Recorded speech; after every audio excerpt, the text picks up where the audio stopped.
Hello everyone. যেহেতু বিভিন্ন সময়ে বিভিন্ন জায়গায় ঘোরাফেরা করি, সেই সূত্রেই একেবারেই গ্রামে চায়ের দোকানে গিয়ে বসলাম। বসার পরে চিন্তা করলাম যে একটু চা খাবো, একটু রেস্টুরেন্টে। তো চা দিতে বললাম, দোকানদারকে বললাম চাচা না চা দেন। ফাঁকে বললাম যে কি আজকেও কি মিসাইল মারছে, এই মানে শুরু হয়ে গেল। আরো 4-5 জন লোক ছিল, তারা অন্যান্য বিষয় নিয়ে কথা বলতেছিল। তো আমি ফাঁকে যখন বললাম যে একটু আজকেও কি মিসাইল মারছে, আরে হ্যাঁ এখন কি আজ যদি মিসাইল মারছে কতগুলো, ইসরায়েলের এককালে ঘুরাইয়া হেলাইছে। এরম খ্যাতি ইসরায়েলের বাফের বয়সেও কেউ করতে পারে না, যেটা ইরান করছে। ইরান করিয়ে দেখাইছে, ইরান হইলো একটা বাফের বেটা। তারপরে আবার কইলাম যে কয় তো মিসাইল কি মিসাইল মারছে, হ্যাঁ বলে সব ফিরেই হেলাইছে ইসরায়েল।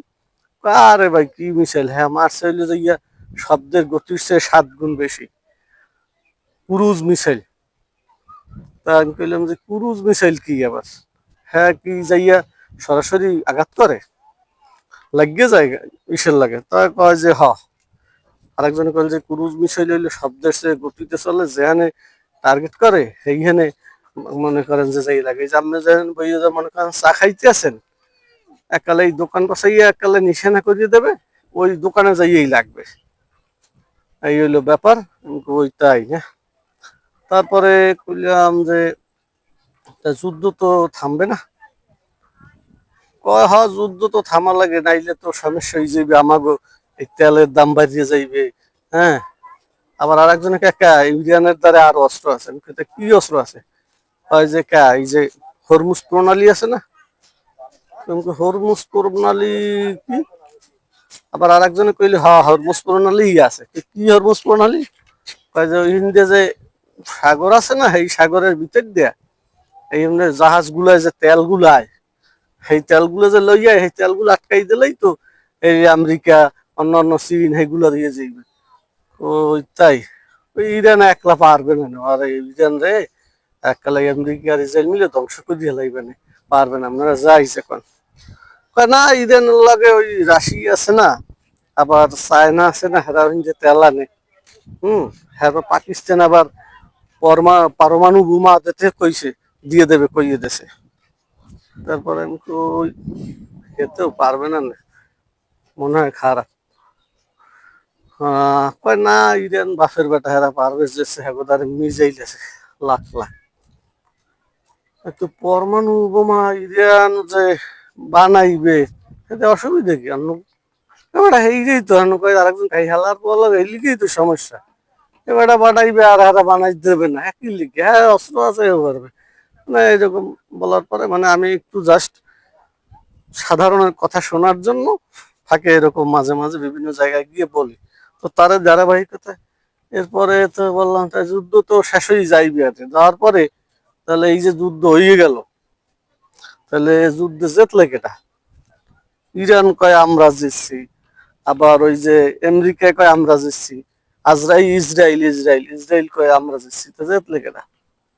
কয় না, সবাই কয় যে না ইরানই জিতছে, ইরান জিতছে। তাহলে বললাম ইরান জিতলে আপনার যদি সব ধ্বংস করে দিয়েছে, বড় বড় ওই যে কি যেন বোমা বিমান আনি, এই যে বোমার বিমান যে বড় বড় একটা 30,000 বোমা লইতে রে, 30,000 বোমা লইতে রে। আমি কই 30,000 বোমা লইলে সেই মারছে?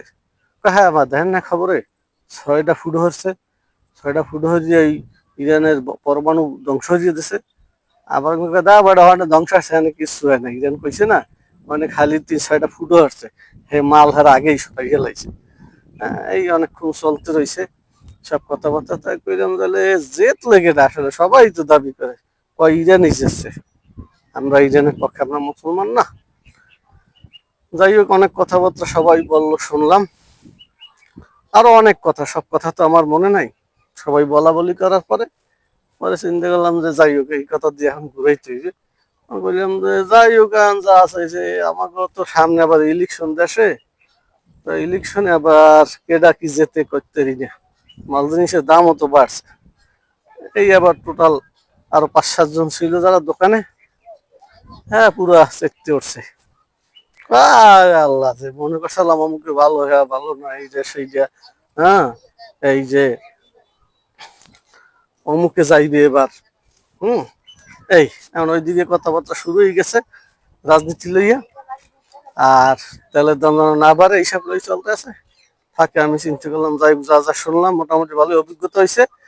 তাহলে একবার এখন আমার একটা ফোন কল আসছে, আমার চলে যাওয়া দরকার। আমি আসতে বিদায় নিয়ে চলে আসলাম।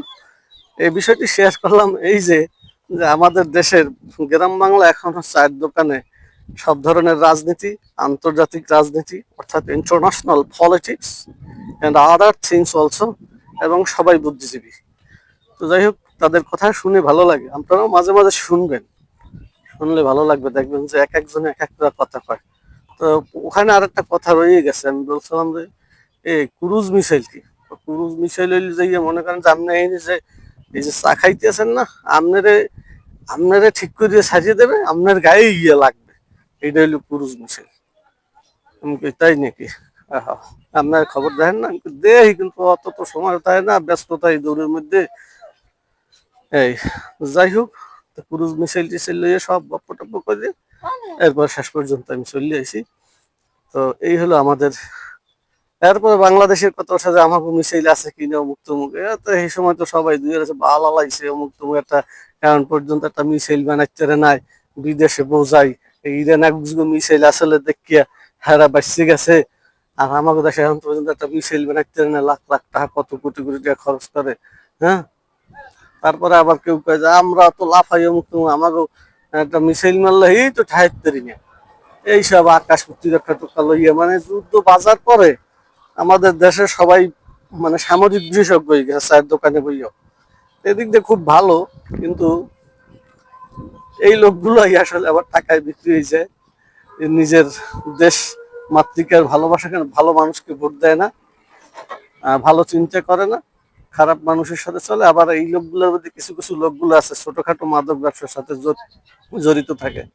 যাই হোক, এই অনেক কিছুই দেখলাম, এবং ঠান্ডা মাথায় এগুলো অবজারভেশন করলে দেখবেন যে বিভিন্ন ক্যারেক্টারের লোক কিন্তু গ্রামে বসবাস করে। যাই হোক, আজকের গল্প এখানেই শেষ। সবাই ভালো থাকবেন। আল্লাহ হাফেজ।